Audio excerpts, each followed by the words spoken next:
इस फिल्म के पुण्यार्जक हैं झूमरमल पन्नालाल गंगवाल, हाथीगोला परिवार, गुवाहाटी, आसाम। संयम धारण करके पालिया निर्वाण,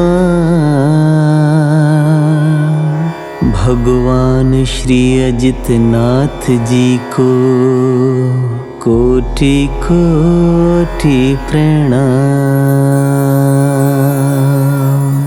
इस जम्बूद्वीप के अतिशय प्रसिद्ध पूर्व विदय क्षेत्र में सीता नदी के दक्षिण तट पर वत्स नाम का विशाल देश है। उसमें अपने वैभव से आश्चर्य उत्पन्न करने वाला सुसीमा नाम का नगर है। किसी समय इस सुसीमा नगर का राजा विमल वाहन था, जो बड़ा ही प्रभावशाली था। संसार में यह न्याय प्रसिद्ध है कि गुणों की चाह रखने वाले मनुष्य गुणों की खोज करते हैं, परंतु इस राजा में यह आश्चर्य की बात थी कि स्नेह से भरे हुए सभी गुण अपने आप ही आकर रहने लगे थे। वह राजा उत्साह शक्ति, मंत्र शक्ति और फल शक्ति, इन तीनों शक्तियों से तथा उत्साह सिद्धि, मंत्र सिद्धि और फल सिद्धि, इन तीनों सिद्धियों से सहित था, आलस्य रहित था और अपने संतान के समान न्यायपूर्वक प्रजा का पालन करता था। धर्म से पुण्य होता है, पुण्य से अर्थ की प्राप्ति होती है और अर्थ से काम अर्थात अभिलाषित भोगों की प्राप्ति होती है। पुण्य के बिना अर्थ और काम नहीं मिलते, यही सोचकर वह राजा धर्म का सच्चा अनुयायी हो गया था। किसी समय उस राजा के कषायों की मंदता होने से आत्मज्ञान की प्राप्ति हुई, जिससे वह संसार से विरक्त हो मन ही मन विचार करने लगा कि इस जीव का शरीर में जो निवास हो रहा है वह आयु कर्म से ही होता है। मैं यद्यपि शरीर में स्थित हूँ तो भी काल की परिमित घड़ियों में धारण किया हुआ मेरा ये आयु रूपी जल उत्तरोत्तर कम होता जाता है। इसलिए मेरा वह आयु रूपी जल जब तक नहीं समाप्त होता तब तक मैं स्वर्ग और मोक्ष के मार्गभूत धर्म में उत्साह से प्रवृत्ति करूँगा। इस प्रकार आशा रूपी पाश को छोड़कर वह राजा राज्य लक्ष्मी से निष्प्रय हो गया तथा अनेक राजाओं के साथ उसने जिन दीक्षा धारण कर ली, जिसने बहुत समय तक तीव्र तपस्या की है, जिसे 11 अंगों का स्पष्ट ज्ञान हो गया है, जिसकी आत्मा पुण्य के प्रकाश से जगमगा रही है और जो दर्शन विशुद्धि आदि 16 कारण भावनाओं के चिंतन में निरंतर तत्पर रहते हैं, ऐसे उन विमल वाहन मुनिराज ने तीर्थंकर नाम कर्म प्रकृति का बंध किया। तपश्चरण करते हुए आयु के अंत समय समाधि मरण कर 33 सागर की आयु का धारक हो विजय नामक अनुत्तर विमान में जन्म लिया। अपनी आयु पूर्ण कर जब वह अहिमिंद्र मध्यलोक में आने को उद्यत हुआ, तब जम्बूद्वीप के भरत क्षेत्र के अधिपति इक्ष्वाकु वंशीय काश्यप गोत्री राजा जित शत्रु के गृह आंगन में जन्म लेने के 6 माह पूर्व से ही इंद्र की आज्ञा से कुबेर ने 3.5 करोड़ रत्नों की वृष्टि की। तदनंतर ज्येष्ठ महीने की अमावस्या के दिन, जबकि रोहिणी नक्षत्र का कला मात्र से अवशिष्ट चंद्रमा के साथ संयोग था, तब ब्रह्म मुहूर्त के पहले महारानी विजय सेना ने 16 स्वप्न देखे। उस समय उसके नेत्र बाकी बची हुई अल्प निद्रा से निमीलित हो रहे थे। 16 स्वप्न देखने के बाद उसने देखा कि हमारे मुख में एक उत्तम हाथी प्रवेश कर रहा है। जब प्रातः काल हुआ तो महारानी ने जित शत्रु महाराज से स्वप्नों का फल पूछा। अवधि ज्ञान रूपी नेत्र को धारण करने वाले महाराज जित शत्रु ने उनका फल बतलाया कि तुम्हारे स्फटिक के समान निर्मल गर्भ में विजय विमान से तीर्थंकर पुत्र अवतीर्ण हुआ है। वह पुत्र पूर्व भव से साथ आने वाले मति श्रुत अवधि ज्ञान रूपी तीनों नेत्रों से दैदीप्यमान है। जिस प्रकार नीति महान अभ्युदय को जन्म देती है, उसी प्रकार महारानी विजय सेना ने माघ मास के शुक्ल पक्ष की 10वीं तिथि के दिन प्रजेश योग में प्रजापति तीर्थंकर भगवान को जन्म दिया।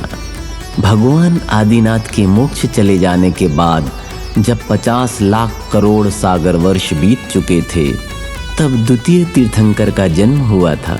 इनकी आयु भी इसी अंतराल में सम्मिलित थी। जन्म होते ही सुंदर शरीर के धारक तीर्थंकर भगवान का देवों ने सुमेरु पर्वत पर जन्माभिषेक कल्याणक किया और उनका नाम अजितनाथ रखा। इन अजितनाथ की 72 लाख पूर्व की आयु थी, 450 धनुष की ऊंचाई थी और शरीर का वर्ण तपाए गए स्वर्ण के समान था। जब उनकी आयु का चतुर्थांश बीत चुका तब उन्हें राज्य प्राप्त हुआ। 1 लाख पूर्व कम अपनी आयु के 3 भाग तथा पूर्वांग तक उन्होंने सुखपूर्वक राज्य किया। एक दिन वे महल की छत पर बैठे हुए प्रकृति की शोभा देख रहे थे कि उन्हें बादलों में एक क्षण को उल्का दिखाई पड़ी और वह तत्क्षण विलीन हो गई। भगवान को उस चंचल और अस्थिर उल्का को देखकर बोध हुआ कि संसार के भोग और यह लक्ष्मी भी इसी प्रकार चंचल और अस्थिर है। उन्होंने भोगों और विनश्वर लक्ष्मी का त्याग करने का तत्काल मन में संकल्प ले लिया। सो ठीक ही है, जिन्हें शीघ्र ही मोक्ष प्राप्त होने वाला है उन्हें लक्ष्मी छोड़ने के लिए कौन सा कारण नहीं मिल जाता। उसी समय सारस्वत आदि लोकांतिक देवों ने ब्रह्म स्वर्ग से आकर उनके वैराग्य विचारों की बहुत भारी प्रशंसा तथा पुष्टि की। जिस प्रकार लोग देखते तो अपने नेत्रों से हैं, परंतु सूर्य उसमें सहायक हो जाता है, उसी प्रकार भगवान यद्यपि स्वयं बुद्ध थे तो भी लोकांतिक देवों का कहना उनके यथार्थ अवलोकन में सहायक हो गया। उन्होंने जूठन के समान विवेकी मनुष्यों के द्वारा छोड़ने योग्य राज्याभिषेक कर अजित सेन नामक पुत्र के लिए दे दिया। उसी समय इंद्रादि देवों ने उनका दीक्षा कल्याणक संबंधी महाभिषेक किया। अनंतर वे सुप्रभा नाम की पालकी पर आरूढ़ होकर सहेतुक वन की ओर चले। माघ मास के शुक्ल पक्ष की नवमी के दिन रोहिणी नक्षत्र का उदय रहते हुए उन्होंने सहेतुक वन में सप्तपर्ण वृक्ष के नीचे सायंकाल के समय 1000 राजाओं के साथ बेला का नियम लेकर दिगंबरी दीक्षा धारण कर ली। दीक्षा लेते ही वे मना पर्याय ज्ञान से संपन्न हो गए और दूसरे दिन दानियों के अपूर्व आनंद उपजाते हुए साकेत नगरी में प्रविष्ट हुए। वहां ब्रह्मा नामक राजा ने उन्हें नवधा भक्ति पूर्वक आहार दान दिया। आहार दान के प्रभाव से देवों ने पंचाश्चर्य प्रकट किए। आहार चर्या के उपरांत भगवान वन की ओर विहार कर गए। इस तरह श्रेष्ठ संयम का पालन करते हुए भगवान ने 12 वर्ष छद्मस्त अवस्था में बिताए। तदनंतर पौष शुक्ल एकादशी के दिन शाम के समय रोहिणी नक्षत्र में छपक श्रेणी पर आरूढ़ होकर घातीय कर्मों के नष्ट हो जाने से केवल ज्ञान को प्राप्त कर भी भगवान सर्वज्ञ हो गए। धनपति कुबेर ने समव शरण की रचना की। उनके सिंहसेन आदि 90 गणधर थे। 3750 पूर्वधारी, 21,600 शिक्षक, 9,400 अवधि ज्ञानी, 20,000 केवल ज्ञानी, 20,400 विक्रिया रिद्धि के धारक, 12,450 मनः पर्याय ज्ञानी और 12,400 अनुत्तरवादी थे। इस प्रकार सब मिलाकर 1 लाख तपस्वी थे। पर कुब्जा आदि 3,20,000 आरिकाएं थीं, 3 लाख श्रावक थे, 5 लाख श्राविकाएं थीं। असंख्यात देव और देवियां और संख्यात त्रियंच थे। इस तरह 12 सभाओं से वेष्टित भगवान अजितनाथ संसार मोक्ष उनके कारण तथा फल के भेदों का विस्तार से कथन करते थे। यह ना तो पापों से जीते जाते हैं और ना समस्त वादी ही इन्हें जीत सकते हैं, इसलिए अजित इस सार्थक नाम को प्राप्त हुए हैं। इस प्रकार विद्वानों की स्तुति के पात्र होते हुए भगवान अजितनाथ ने समस्त आर्य क्षेत्र में विहार किया और अंत में संमेदाचल पर पहुंचकर दिव्य ध्वनि से रहित हो 1 मास तक वहीं पर स्थिर निवास किया। इस प्रकार चैत्र शुक्ल पंचमी के दिन, जबकि चंद्रमा रोहिणी नक्षत्र पर था, प्रातः काल के समय प्रतिमा योग धारण करने वाले भगवान अजितनाथ ने 1000 राजाओं के साथ मुक्ति पद को प्राप्त किया। जो पूर्व तीसरे विमल वाहन के भाव में युद्ध के समय दुर्जय रहे, फिर पाप नाशक तपश्चरण में उद्यत रहे, तदनंतर विजय विमान में सुख के भंडार स्वरूप श्रेष्ठ देव अहिमिंद्र हुए, उन अजितनाथ जिनेंद्र को समस्त भव्य जीवों का अनंत अनंत बार नमस्कार हो, नमस्कार हो, नमस्कार हो।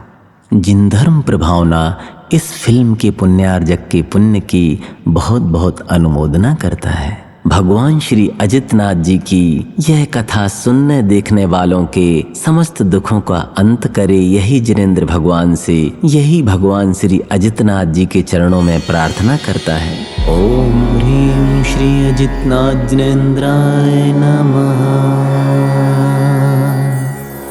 ओम ह्रीं श्री अजितनाथ जिनेंद्राय नमः।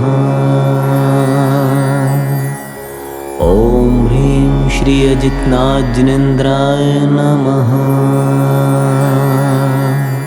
ओम ह्रीं श्री अजितनाथ जिनेंद्राय नमः। ओम ह्रीं श्री अजितनाथ जिनेंद्राय नमः। ओम ह्रीं श्री अजितनाथ जिनेंद्राय नमः। ओम ह्रीं श्री अजितनाथ जिनेंद्राय नमः। ओम ह्रीं श्री अजितनाथ जिनेंद्राय नमः।